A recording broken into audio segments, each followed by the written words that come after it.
I'm Paula Eddy Wilcox, and welcome to this episode of Game of Leadership, the podcast for curious leaders. In today's episode, we're going to be looking at the leadership journey of our guest and what unique traits bring them to be the leader they are today.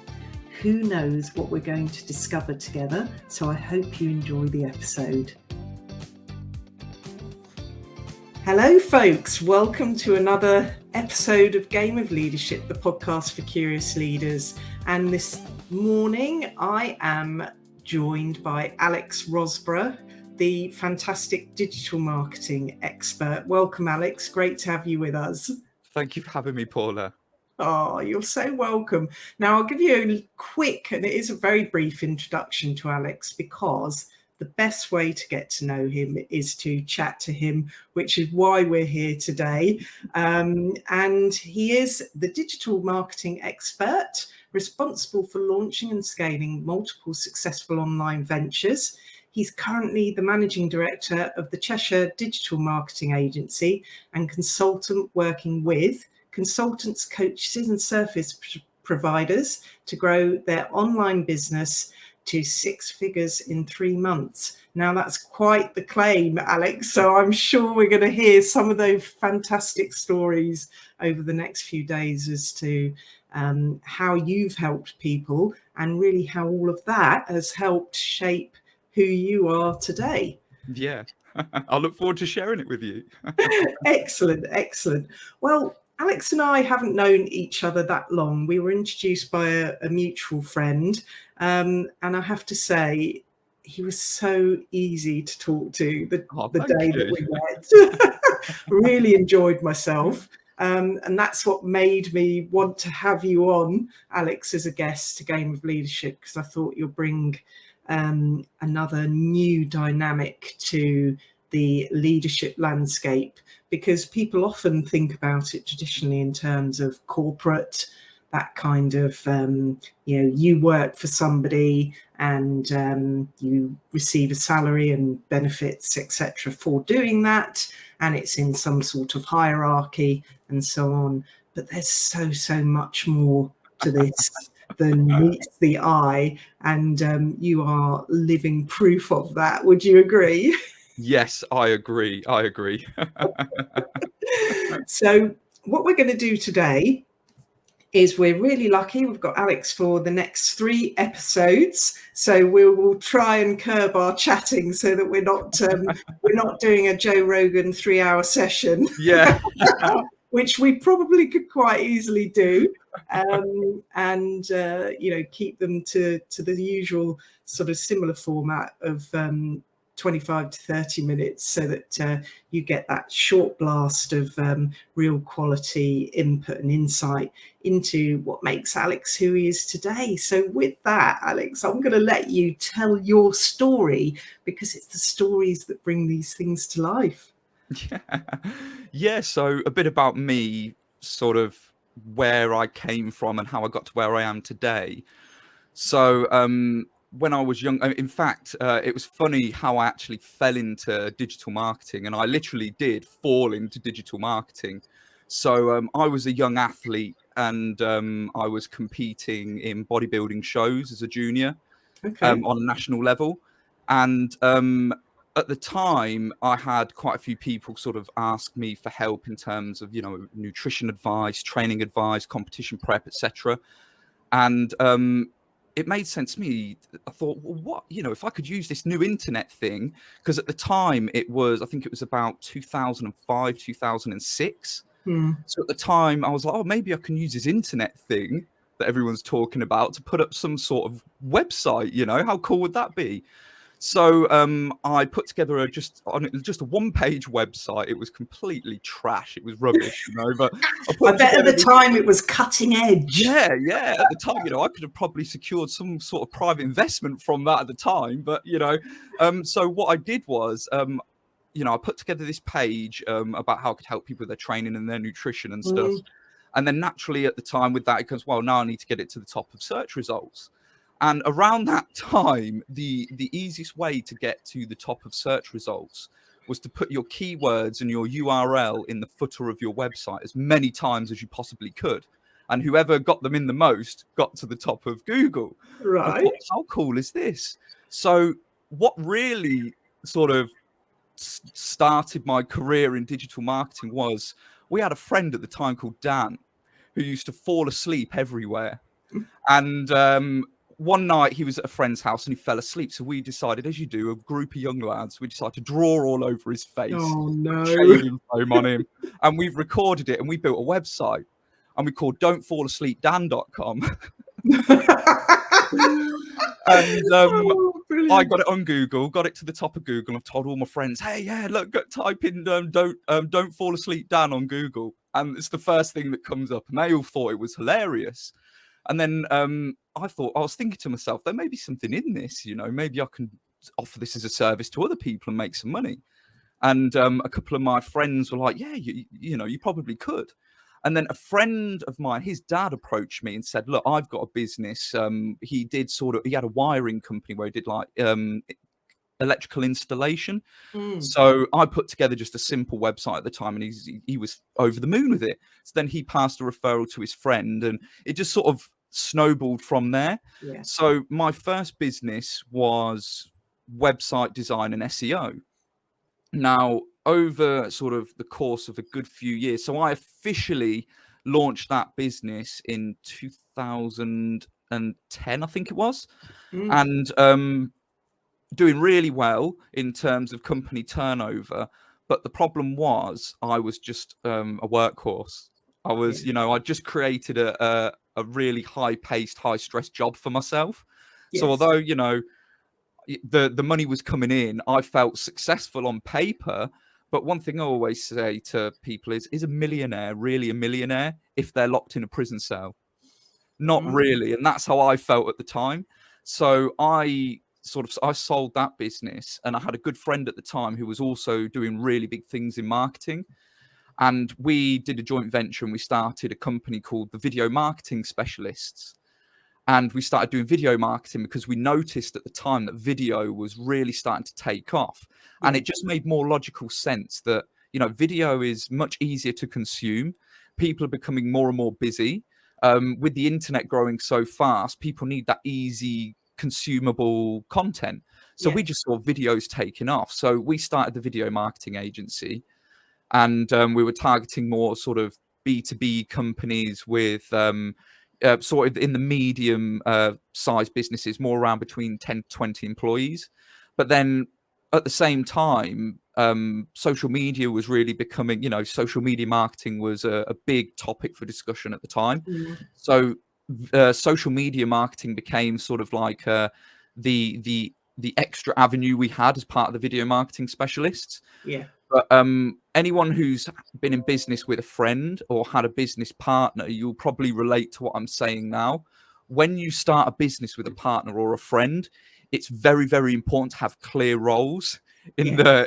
the way that you set that up, because you know, you could be the best friends in the world, you could work really well together, but there will become a point where your ideas are conflicting and you both have different ideas as to where you want to take things, and that can sort of cause a lot of angst in the relationship, shall we say. And Yeah. because of that, me and my friend, we decided to part ways. So he bought me out of the business, and at the time I was just a bit worn out, a bit fed up, a bit, you know, I didn't know what to do. So I just wanted to take some time out and be a bum for a while.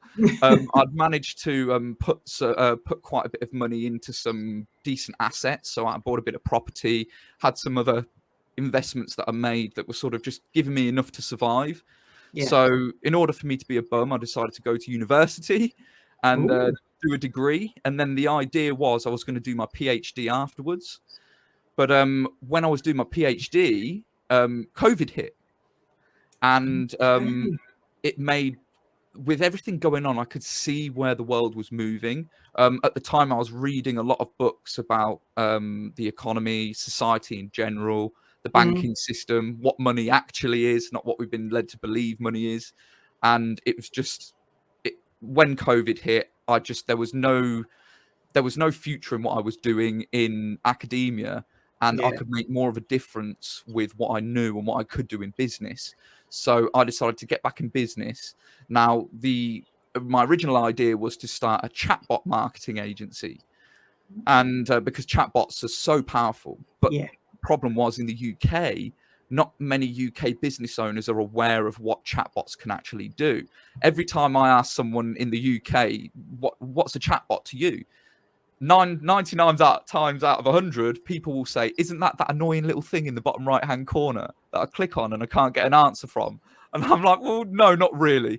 So in order for me to be successful with a chatbot agency, I would have had to spend the majority of my time educating business owners on what they can do, instead of actually generating revenue in the business. And, with any offer, we've got to educate people on what our offer can do for them.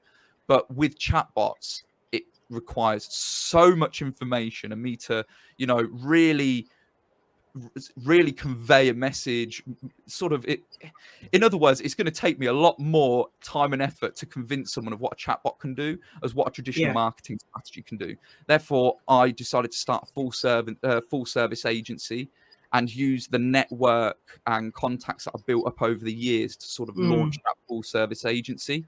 And that's where Cheshire Digital Marketing was born. And that's where I am now. That's amazing. Gosh, what an interesting story, as always, with all our guests. But, it never ceases to amaze me, the unique sort of twists and turns that we all have in that journey. And, one quick question. What was your degree in? Biology. Biology. You see, that's got nothing to do with what you're doing. So now. I'm a bit of a hippie. I love nature. I'm a real tree hugger. I love outdoors. And biology was just a way for me to understand more about nature and the world. And it's just me being a massive nerd, which I am. I think we've all got a bit of geekiness within us. We all have. You must know why Game of Leadership is called Game of Leadership. Come on, Alex. Because it's a game. It is a game. And in fact, right? But also, well, I was going to say, in fact, I'm going to move on to later on when we discuss the Game of Leadership. I'm going to discuss why the Game of Leadership, why leadership is actually a game to me, and I'll explain that. Yeah, no, I'm really looking forward to that in our next time that we meet. But yeah, I mean, the whole geekiness around the sci-fi stuff and the Game of Thrones thing, when we were throwing around names, and my friend said to me, come on, get some of that geekiness in there. And I went, like Game of Leadership and Game of Thrones. And he went, I went, oh my God, that's it. I love that. No, that didn't even click. No, that makes a lot of sense. I really like that. So that's why this podcast exists in the name and the format that it does. Amazing. No, I think that's a great idea. Really creative. Yeah. I mean, it's so funny, isn't it? Because what you have talked about in your story there, and there's lots more we can go into, is that sort of need to stand out. And, you didn't quite say it in these words, but to have something that people understand and can easily consume, and there are so many people that can benefit from that help and support in, getting their head round, okay, so I've got this thing that I do or that I want to sell or whatever it might be. How do I articulate that so that other people can easily consume it? And in my mind, that is the number one thing that you've got to get right when you've got your own business. Exactly. And you're nodding, which I love. No, honestly, what you've just said, it sums up sales and marketing. Like, that's all sales and marketing is: clarity and certainty. If you could have the greatest solution to the biggest problem in the world. If people do not understand that, it's useless, because no one's going to be able to see what it can do, and no one's going to buy. No one's going to accept that solution. If you need to convey your solution in such a simple way that a 12-year-old could understand it. Yeah. And as I said, it's just certainty and clarity. And that's why I didn't go with the chatbots, because the amount of time and energy and effort it's going to be required to create certainty and clarity in my audience it's just not worth it. It's just not worth it. You know, as I said, I could have the greatest solution in the world. No one understands it. It's useless. Yeah, absolutely. And it doesn't mean it can't be an arm of what you do at the Cheshire Digital Marketing Well, it is Agency. an arm. It is an arm of what I do. Yeah, it's a part of what I do, you know, because there are some people that understand it. You know, it's really big in the States, and a lot of businesses understand it in the States. So it's only natural that eventually it will move over to the UK. So, it is an arm of what I do. Yeah. Yeah, fantastic. Now I have to pick up on the whole tree hugging piece, and the fact that you talked about that you've previously experienced burnout.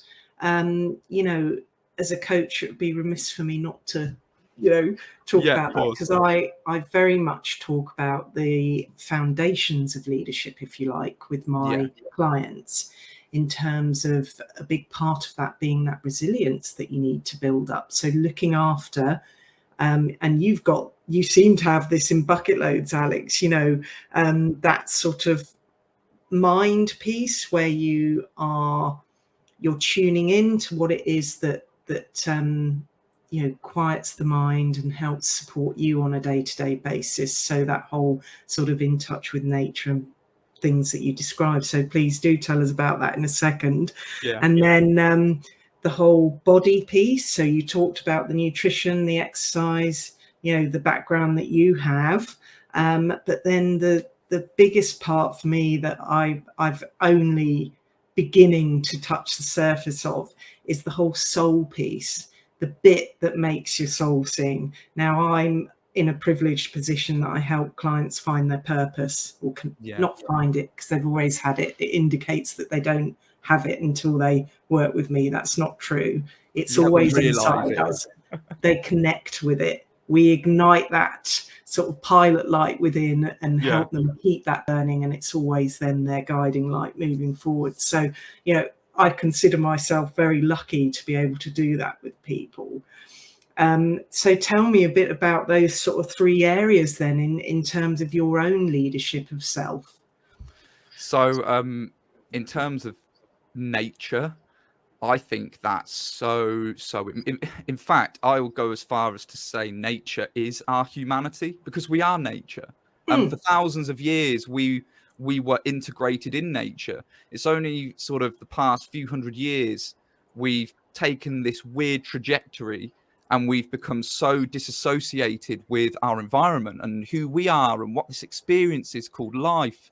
And, you know, I did a live video the other week with my audience, and we had a discussion about the power of being alone and how important it is to be alone, because I spend a lot of time on my own. I like long hikes, so I'll go for sort of a 3 or 4 day hike through the mountains on my own with nothing. And that's really powerful, because when you're on your own with no distractions, nothing, just the environment and your mind, that's when the magic happens. That's when the creative ideas come through. That's when things make sense. That's when we start to think, oh, hang on a minute, this thing I've been doing for the past week every day, why am I doing it? You know, what value is that adding to what I'm trying to achieve? And things start to make sense. Now, we live in a world right now where even when people are relaxing or trying to switch off, they're distracted. You know, when we say, right, I'm switching off now, I'm going to chill out for the evening, we're either sat in front of the TV, scrolling through our phone, reading a book, listening to music. We're not sat there just being. We're always distracted. And I think that's something that we're really missing today, that being, because that's where we start to know thyself. You know, in fact, for many of our ancient ancestors, it was quite common for them to send their children out into the wilderness, and they had to find their way home in order to be considered an adult. And I think it was the Spartans in ancient Greece. They used to send their boys out into the mountains completely naked with nothing, and they had to find themselves back home. And once they found themselves home, they were considered an adult in the community. And we, in our switched off state we live in today, that seems crazy to us. We're like, why would we do that to a child? It just doesn't make sense. but it's the resilience, the strength, the know thyself that's created in a scenario like that that turns a child into a man. We see it today in trauma victims. Okay, we live in this world where we're all wrapped up in cotton wool, health and safety, safety first. That you've probably heard the term snowflake or the snowflake generation. Well, I think we've been purposely snowflaked by the world we live in the sense we've been wrapped up in cotton wool. We've not experienced any trauma, and that we're only as strong as our toughest experience. Why does a baby cry its head off when it bangs his head? Because that's the most painful experience that baby's ever had. We're only as tough as our toughest experiences. So the fact we've been wrapped up in cotton wool, we've all become very lazy, very entitled, and very fearful because of this environment. And I think being alone, it allows us to see that. It's like, oh, hang on a minute. Something doesn't seem right. Something doesn't, we start to realize that, when we're alone in the face of adversity, that's when real strength and character and ultimately leadership is born.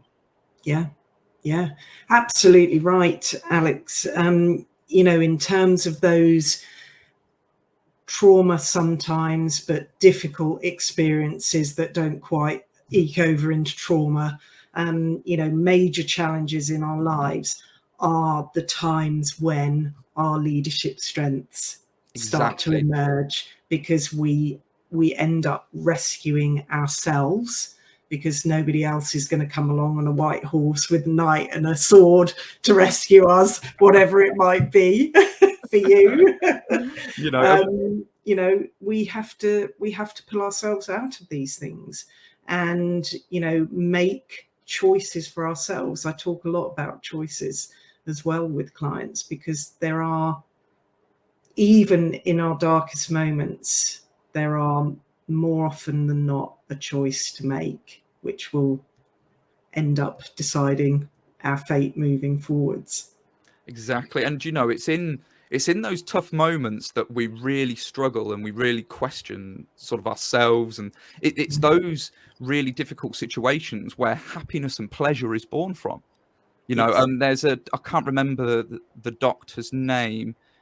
Is Dr. Shana Swan? I'm not too sure, so don't quote me on the name. But I heard a professor talking about the pleasure-pain balance, and that when we push down on the pleasure side too much, it then tilts more onto the pain side.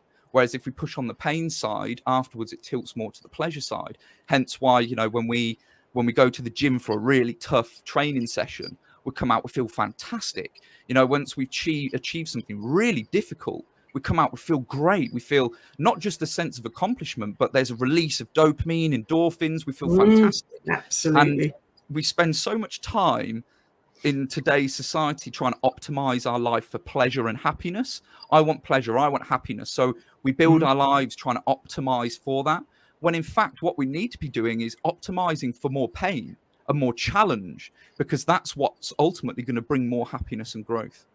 That's a really interesting perspective, and I would argue that you get the DOMS the day after the good gym session. So for anyone who doesn't know, delayed onset muscle soreness. Yeah. For those of you that you go to stand up and you're like, oh, I worked my glutes too hard, or whatever it might be. I feel great, but I can't walk. Too many squats. Yeah.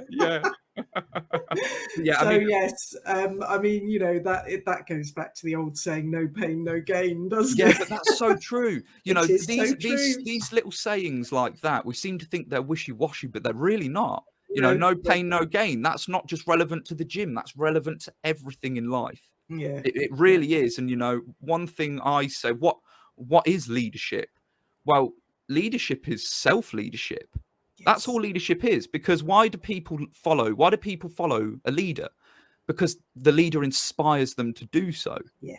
And that's why that's all leadership is. It's the ability to inspire others. Now, today, I think that we've really lost that quality.